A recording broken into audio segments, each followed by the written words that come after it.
할렐루야. 하나님의 은혜와 평강이 여러분의 삶에 풍성히 넘쳐나는 모두가 되시기를 주님의 이름으로 축복합니다.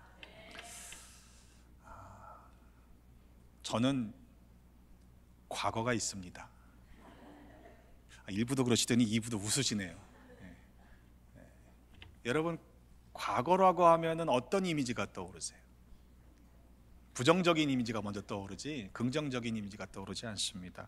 다들 눈이 동그래지시면, 처음 오신 분은 저 목사가 무슨 과거가 있나 귀도 쫑긋해지시고 그럴 것 같아요. 아마도 과거가 궁금하기 때문일 것이고, 또 대부분의 과거는 말씀드린 것처럼 부정적인 이미지를 갖고 있기 때문에 그래요. 하지만 우리 중에 과거가 없는 사람이 한 사람에도 있을까요? 우리는 다 과거가 있는 사람들이에요. 과거가 있기 때문에 오늘, 현재가 있는 거죠. 과거를 통과해서 오늘을 살고 있고, 오늘을 또 지나가야만 내일, 미래가 있게 되는 법입니다. 하지만 누군가 과거가 있다라는 이야기를 들으면요, 이 선입견을 갖고 편견을 갖고 그 사람을 바라보게 됩니다. 쉽게 낙인을 찍고 그 사람 과거가 있대 라고 그렇게 왕따를 시키는 경우도 종종 있습니다. 하지만 아시지요? 우리 주님께서는 오늘 본문에 나와 있는 사도 바울을 과거가 있을 때 부르셨어요. 바울 자신은 과거를 이렇게 고백하고 있습니다. 읽진 않았습니다만 3절로 4절 말씀에 보면, 내가 전에는 비방자요 박해자요 폭행자였다고 말씀합니다. 내가 그런 삶을 살았던 과거가 있는 인생이라는 거예요. 오늘 본문은 디모데에게 보내는 편지이기 때문에 그 당시의 시점으로 보면 이렇게 편지를 쓰고 있는 바울은 그 과거가 과거형으로 쓰여지는 거죠. 내가 전에는 비방자였고 박해자였고 폭행자였습니다. 이 과거형으로 기록되어 있는 거예요. 하지만 주님께서 그를 부르셨던 그때, 그 시점으로 보면 그게 과거형이 아니라 현재입니다. 사울이라 이름을 부를 때에 비방자요 박해자요 폭행자일 때, 바로 그때 주님은 사울을 부르셨기 때문입니다. 사울의 그 과거가 어땠습니까? 예수 믿는 사람들을 핍박했습니다. 잡아오려고 혈기가 등등해서, 살기가 등등해서 다메섹으로 원정 출장까지 갔던 사람입니다. 제사장에 가서 잡아올 공문을 받아서 그렇게 다메섹으로 가던 길에 바로 그때 주님께서 그를 만나 주셨죠. 강력한 빛으로 주님을 만난 이후에 시력을 잃은 그는 그 위세당당하던 모습은 사라지고 사람들의 손에 이끌려 다메섹으로 들어갑니다. 그리고 식음을 전폐하고 사흘 동안 기도하는 거예요. 3일 동안 기도하면서 이게 도대체 무슨 일인가.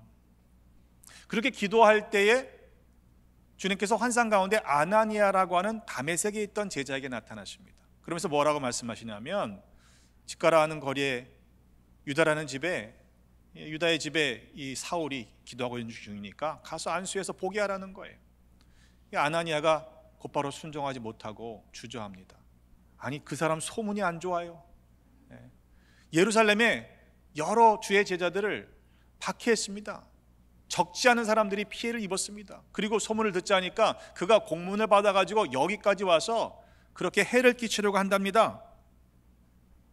소문이 쫙 퍼졌어요.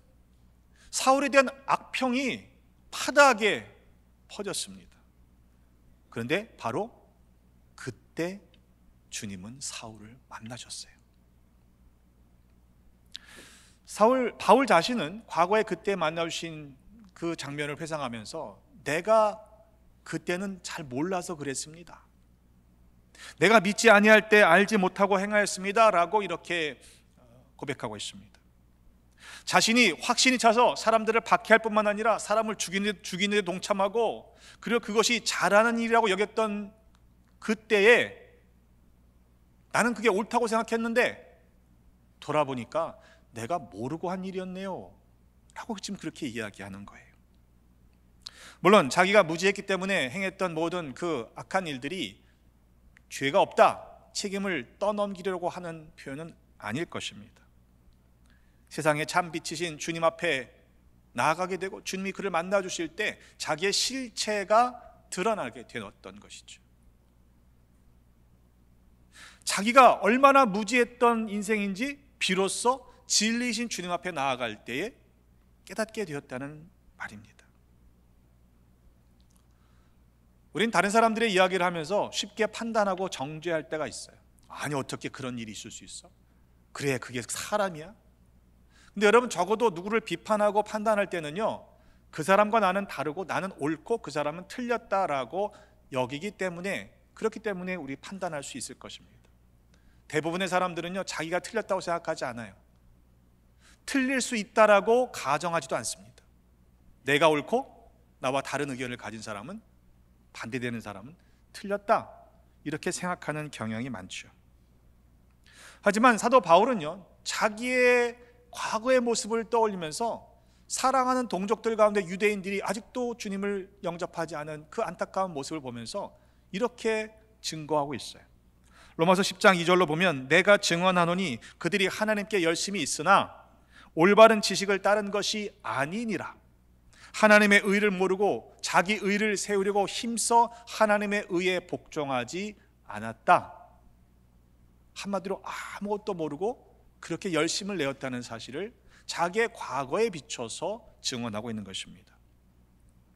이런 얘기를 하고 다니니까 바울 주변에 항상 대적자들이 있었어요. 바울의 말에 이의를 제기하고 회방을 하던 사람들이 있었습니다. 심지어 그 박해를 피해서 다른 도시로 가면 쫓아가서 바울을 회방했어요.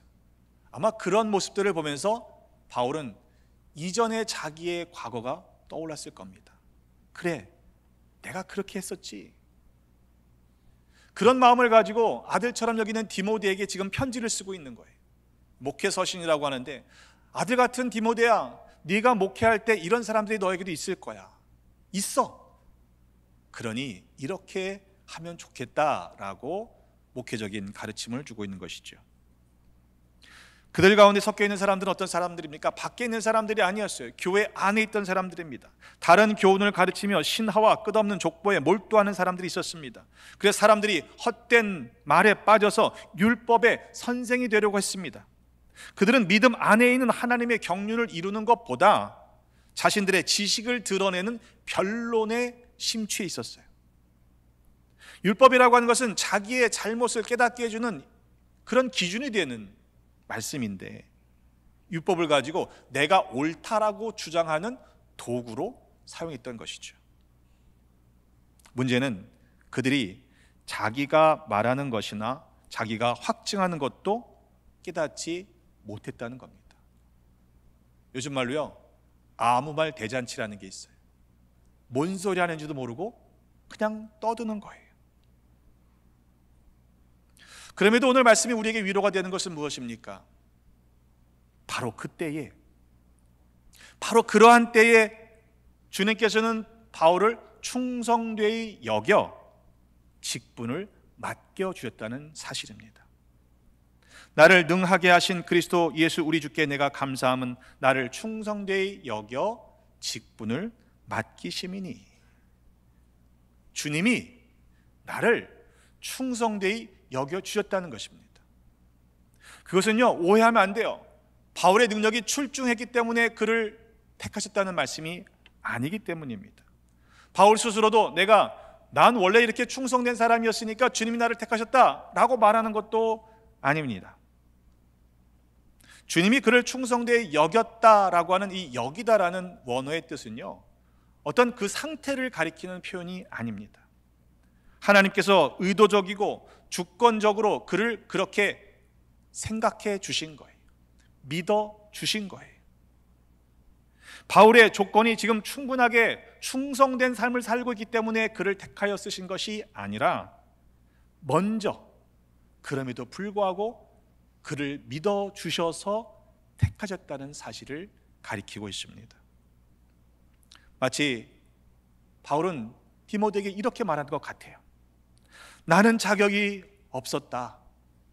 나는 자격이 없었는데 그런데 주님께서 은혜로 말미암아 나를 충성된 자로 여겨주셨다. 나를 그렇게 믿어주셨어. 그리고 나를 일꾼으로 사용해 주셨단다. 이 고백은 바울의 자기 자신의 자랑이 아닙니다. 이것은 전적으로 하나님의 은혜라는 사실을 고백하고 있기 때문입니다. 여러분, 이 말씀이 우리 가운데 해당되지 않는 사람이 누가 있겠습니까? 로마서 5장 8절의 말씀에 우리가 아직 죄인 되었을 때에 그리스도께서 우리를 위하여 죽으심으로 하나님께서 우리를 얼마나 사랑하시는지를 확증하셨다고 그랬어요. 믿으십니까? 우리가 의인이었을 때가 아니라 우리가 죄인 되었을 때. 오죽하면 바울은요, 내가 죄인 중에 괴수다 라고까지 말하겠어요. 여러분, 이 사실을 아는 사람은 결코 다른 사람들을 정죄하기에 그렇게 쉽게 빠르게 할 수 없을 것입니다. 왜? 전적인 하나님의 은혜이기 때문에 그래요. 우리에게 직분을 주신 것은 내가 능력이 있어서가 아닙니다. 내가 잘났기 때문이 아닙니다. 바울은 지금 그걸 얘기하고 있는 거예요. 나를 능하게 하신 분은 주님이십니다. 그런데 그것이 내가 주님 안에 있을 때 주어지는 능력이라고 고백하고 있습니다. 잘 아시는 본문의 빌립보서 4장 13절의 말씀에 보면 내게 능력 주시는 자 안에서 내가 모든 것을 할 수 있느니라. 아멘. 근데 이 말씀 우리가 많이 오해해요. 앞에 뒤에 다 떼버리고 그 말씀만 선택하기 때문에 그래요. 내가 무슨 슈퍼맨처럼 어떤 강력한 능력을 얻게 된다는 말씀이 사실은 아닙니다. 앞절에 보면 나는 비천에 처할 줄도 알고 풍부에 처할 줄도 알아. 모든 일 곧 배부름과 배고픔과 풍부와 궁핍에도 처할 줄을 아는 일체의 비결을 배웠노라 하면서 내게 능력 주시는 자 안에서 내가 모든 것을 할 수 있습니다. 이 어떤 능력을 강조하는 것이 아니라 내가 주님 안에 있을 때 그 모든 일들을 감당할 수 있게 된다는 사실을 고백하고 있어요. 그러면서 이어지는 말씀이 그러나 너희가 내 괴로움에 참여하였으니 잘하였도다. 무슨 말입니까? 내가 심지어 고난조차도 감당할 수 있게 되었다. 우리가 주님 안에 있을 때 고난이 아니더라 라는 사실을 지금 이야기하고 있는 것이죠. 이 능력은 어떤 탁월한 다른 사람들보다 뛰어난 월등한 능력을 의미하는 것이 아닙니다. 주님 안에 거할 때 어떤 일들도 감당할 수 있는 주시는 능력, 은혜라는 사실을 말씀하고 있기 때문입니다. 내게 직분을 맡기셨다고 하는 이 직분이라는 단어는요, 원래는 식탁에서 시중 두는 일을 가리키는 단어입니다. 높아지는 어떤 영광의 자리가 아니었어요. 아니, 생각해 보세요. 여러분, 기왕에 바울에게 직분을 주시면 좀 폼이 나는 걸 주시면 얼마나 좋아요. 그것도 대단한 사도 아니었습니까? 근데 스스로 고백할 때 뭐라고 하냐면 내가 지금 능력을 힘입어 받은 직분이라고 하는 것이 시중 드는 거다, 주님의 집사다, 이렇게 얘기하는 겁니다. 바울은요, 자기가 모든 것을 다 할 수 있는 위대한 능력을 가진 사도라고 말하지 않습니다. 그저 나는 주님께 긍휼 하심을 입은 주의 집사다, 시종이다, 이렇게 말하고 있는 것이죠. 때문에 주님께서 능하게 하시고 충성되게 여겨 주셔서 주신 직분을 감당할 때 무거운 짐으로 여기질 않았어요. 은혜이기 때문입니다. 그것은 고생이나 괴로움의 일이었음에도 불구하고 그것을 자기의 십자가로 질 수 있었던 믿음이 그에게 있었기 때문입니다. 어쩌면 아들과 같이 여겼던 디모데 입장에서는 이 바울을 바라보면서 상당한 부담이 있었지 싶습니다. 그를 대신해서 갔을 때에는요, 아니, 바울은 위대한 사도잖아요. 비교했을 때 자기는 너무도 능력이 부족한 사람임을 왜 몰랐겠습니까? 그래서 자기의 연약함 때문에 많은 근심이 있었지 싶습니다. 하지만 바울은 디모데에게 이렇게 격려합니다. 디모데야, 나는 은혜로 말미암아 집사가 되었을 뿐이다.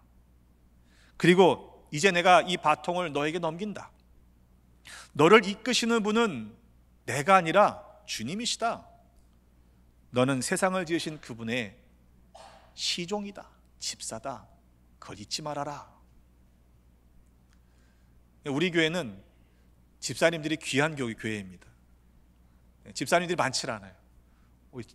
우리 권사님들이 훨씬 많으신 교회예요. 그러면 권사님들은 어떻게 하셔야 돼요? 내가 권사인데 이렇게 하시면 안 돼요. 왜? 바울도 내가 시종입니다 라고 고백했기 때문에 그래요. 그래서 이것이 긍휼하심을 입은 것이라고 바울은 고백하며 감사하고 있는 것입니다. 이 긍휼이라는 단어가 한자를 보니까 재밌더라고요. 한번 띄워주실래요? 긍휼, 멋있죠? 이게 긍자는요 근으로도 읽힙니다. 그래서 창자로 근이라고 하는 뾰족하잖아요. 찌를 수 있는 그런 형성 문자예요. 휼이라고 하는 단어를 보시면 제가 빨갛게 칼라를 해놨는데 이게 그 마음심변의 피혈자예요. 심장을 찔러서 흘리는 피, 그게 긍휼이에요. 불쌍하게 여기는 마음이에요. 뭐가 떠오르십니까? 이 정도 힌트 드렸으면 아셔야지. 십자가의 보혈, 가슴을 찌르는 그 상처를, 창찔림을 당하셔서 흘리신 피, 그게 긍휼하심인 거예요. 우리를 불쌍히 여기셔서 창에 찔리시며 흘리신 그 보혈 때문에 우리가 구원을 얻었고 오늘 이 시간 이 자리에 있다는 사실을 감사하시기를 바랍니다. 바울은 그러한 주님의 은혜가, 긍휼하심이 그리스도 예수 안에 있는 믿음과 사랑과 함께 넘치도록 풍성하였다고 고백하고 있습니다. 주님의 은혜는 모자라지 않습니다. 주님의 은혜는 항상 넘치도록 풍요로운 줄로 믿으시기를 바랍니다. 자, 문제는 뭐냐면 하나님의 은혜는 이렇게 풍성한데 왜 우리는 은혜를 못 받느냐? 누구 책임일까요? 잘 생각해 보세요. 은혜는 모자라지 않는다고 말씀하잖아요. 제 얘기가 아니라니까요. 바울의 이야기예요. 내가 왜 은혜를 받지 못하느냐? 우리 한번 심각하게 생각해 보세요. 왜 같은 시, 같은 장소에 있는데 누구는 은혜를 받고 왜 누구는 은혜를 받지 못하느냐? 우리 다른 사람 탓하지 마세요. 내가 그 은혜를 받을 만한 믿음의 그릇이 준비되어 있는지 잘 생각해 보셔야 합니다. 은혜 위에 은혜가 있다고 말씀하고 있고요, 더 큰 은혜가 있다고 또한 말씀하고 있어요. 여러분, 은혜를 경험하고 맛본 사람들이 또 다른 은혜를 사모하게 되어 있습니다. 이번 주 부흥회가 있죠? 처음 들으시는 분 계십니까? 근데 제가 이렇게 목회를 하면서 초년 때 마음이 많이 상했었어요. 귀한 강사님 모셔오면 그럼 성도님들이 한 번이라도 더 말씀을 들으면 참 좋을 텐데 이미 은혜가 충분한 분들이 와서 앉아 있는 거예요. 그리고 그분이 떠올라서 그분이 이 말씀을 꼭 들어야 되는데 그럼 그분은 거기에 없어요. 안타까운 마음이 들었어요. 나중에 깨닫게 된 게, 이게 은혜 위에 은혜라는 게 이런 거구나. 은혜를 경험한 사람들이 더 큰 은혜를 사모하게 돼 있더라고요. 바라기는 우리 배단위의 모든 지체들이 지금까지 받은 은혜에 머물러 계시지 마시고 은혜 위에 은혜, 더 큰 은혜를 경험하시기를 주님의 이름으로 축복합니다. 야고보서 기자는 이렇게 이야기합니다. 그러나 더욱 큰 은혜를 주시나니 그러므로 일렀으되 하나님이 교만한 자를 물리치시고 겸손한 자에게 은혜를 주신다 하였느니라. 만약 우리가 은혜를 받지 못하고 있다면 성경적인 말씀으로 적용해 보면 내가 교만할 수 있다, 교만하다는 이야기예요.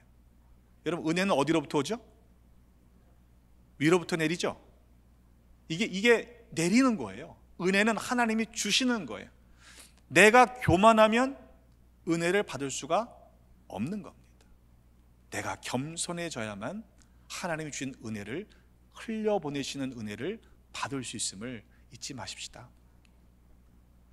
전도하다 보면 전도하기 어려운 대상 중에 스스로 착하다고 생각하는 분들이 생각보다 어렵습니다. 왜? 나는 잘못한 게 없다는 거예요. 내가 왜 죄인이냐는 거예요. 교회만 가면 맨날 죄인 그러는데 듣기 싫은 거죠. 나는 경찰서에 잡혀가 본 적도 없고 나름대로 나 혼자 법 없이도 살 수 있는 사람이다라고 말하는 분들 중에 예수님 영접하지 않는 사람들이 생각보다 많습니다. 그러니 그런 사람들은 예수가 필요 없다고 생각하는 거죠. 근데 정말로 그렇습니까? 우리가 주님을 만나게 되고 빛 대신 주님께로 가까이 나가게 되고 성령 체험하고 거듭나는 은혜를 경험하게 되면 비로소 깨닫게 되잖아요. 내가 얼마나 몰랐구나, 얼마나 죄인이었구나, 내가 얼마나 무지몽매한 삶을 살고 있었구나라는 것이 비로소 깨달아지잖아요. 바울이 그랬잖아요. 바울이. 여러분, 구원의 감격으로만 끝나서는 안 됩니다. 감사로만 끝나면 안 되고, 내가 주님 믿고 인생이 턴했으면 인생의 방향만 바뀐 것이 아니라 내 삶의 가치도 바뀌어야 되고 내 삶의 모습도 달라져야 맞지 않을까요? 내가 예수님 믿었다고 하는데, 내가 성령 받았다고 하는데 내 인생은 조금 더 바뀌지 않고 나는 신앙생활 잘하고 있다고 생각한다면 여러분, 이건 뭔가 문제가 있는 것 아닙니까? 내가 지불할 수 없는 것이기에 주님께서 친히 대신 지불해 주신 것입니다. 하나님은요, 아들을 내어주셨어요. 우리 예수님은요, 당신의 그 목숨을 위해서, 우리를 위해서 포기하시고 내어주셨어요. 십자가에서 흘린 보혈입니다.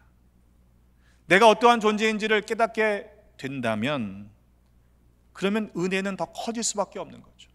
내가 죄인 중에 괴수라고 고백하는 이 바울의 고백은요, 내가 과거에는 그런 사람이었는데 돌아보니 은혜가 이렇게 컸구나라고 이렇게 사람들 앞에서 증언할 수 있게 된 것이죠. 나는 잘못한 게 하나도 없고 내가 이 정도의 은혜만 받고 있다고 생각하는 사람은요, 아직 진짜 은혜를 모르는 사람입니다. 이 구원의 은혜를 아는 사람들은 감사할 수밖에 없습니다. 여러분, 감사와 믿음은요, 비례합니다. 이게 결코 반비례가 될 수 없어요. 성경을 보세요. 불평과 원망이 있던 사람들은요, 믿음이 있던 사람들이 아닙니다. 믿지 못하기 때문에 불평과 원망이 커지는 거예요. 여러분의 입술에 지금 무엇이 담겨 있습니까? 감사와 찬양이 담겨 있는지 아니면 불평과 원망이 담겨 있는지를 한번 여러분 잘 점검해 보십시오.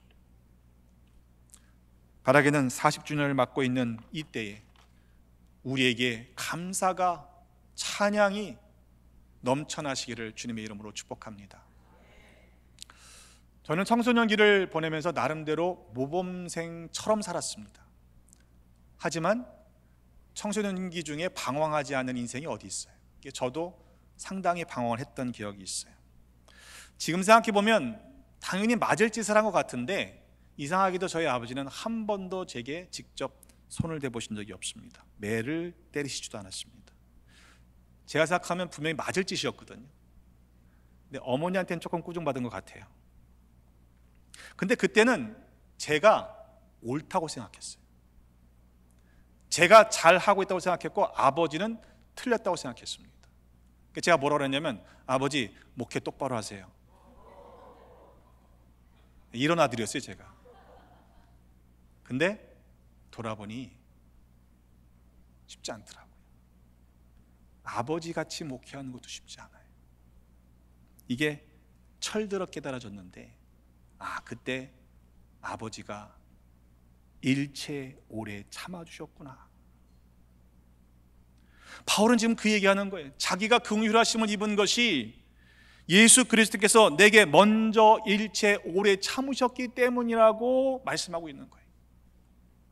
여러분, 우리도 마찬가지입니다. 주님이 그렇게 오래 참아주셨기 때문에, 일체 참아주셨기 때문에 여기 있는 것이지, 만약에 참지 않았다고 생각해 보세요. 우리는 그때 끝났을 겁니다.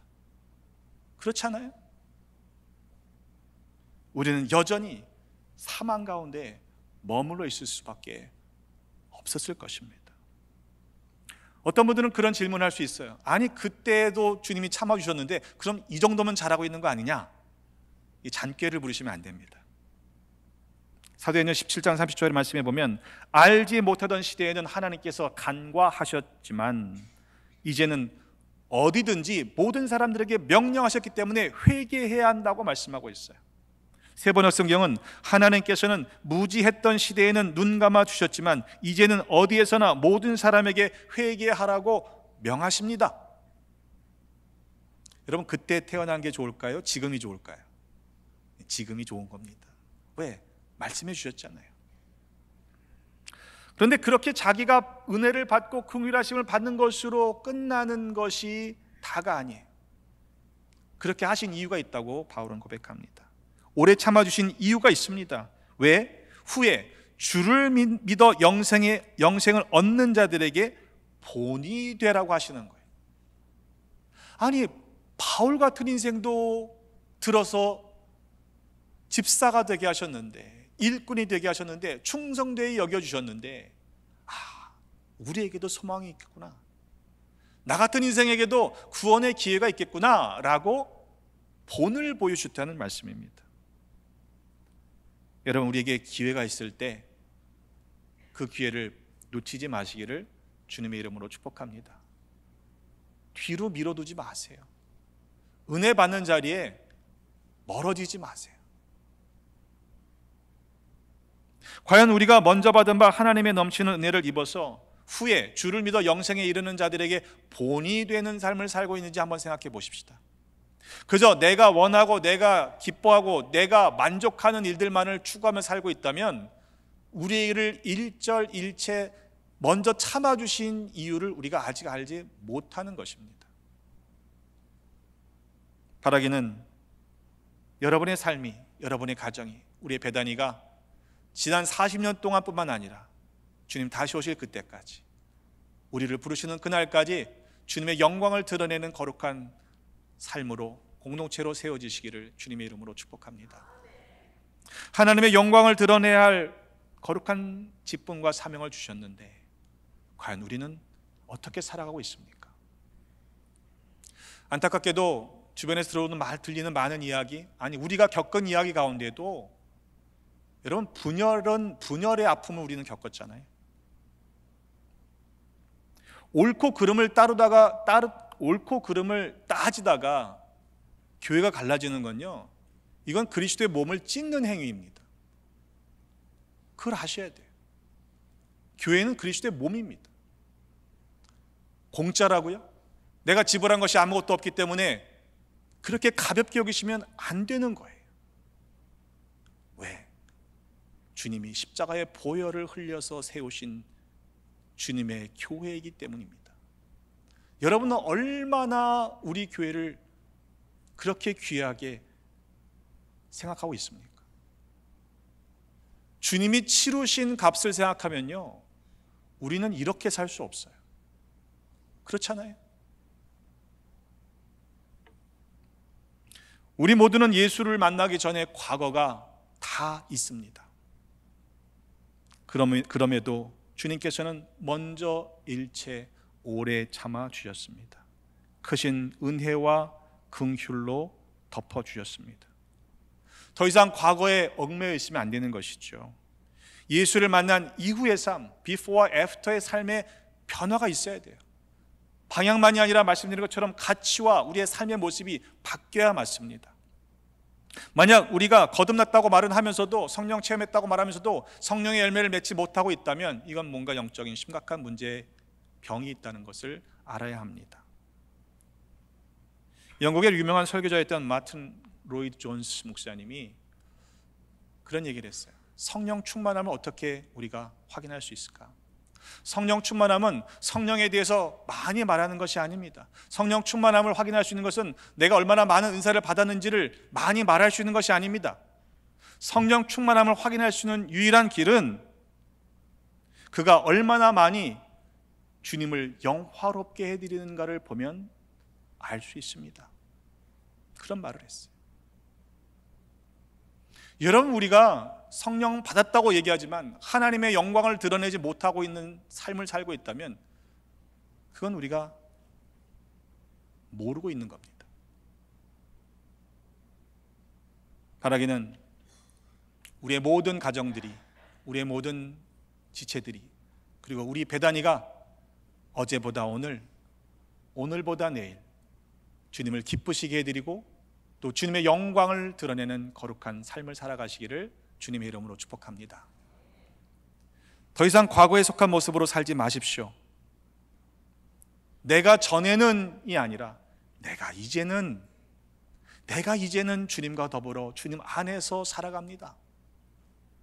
여러분, 이게 내가 전에는이 표현이 좀 다르지만 내가 왕년에 이렇게 하시면 안 돼요. 내가 왕년에는 지금은 그보다 못하다는 이야기.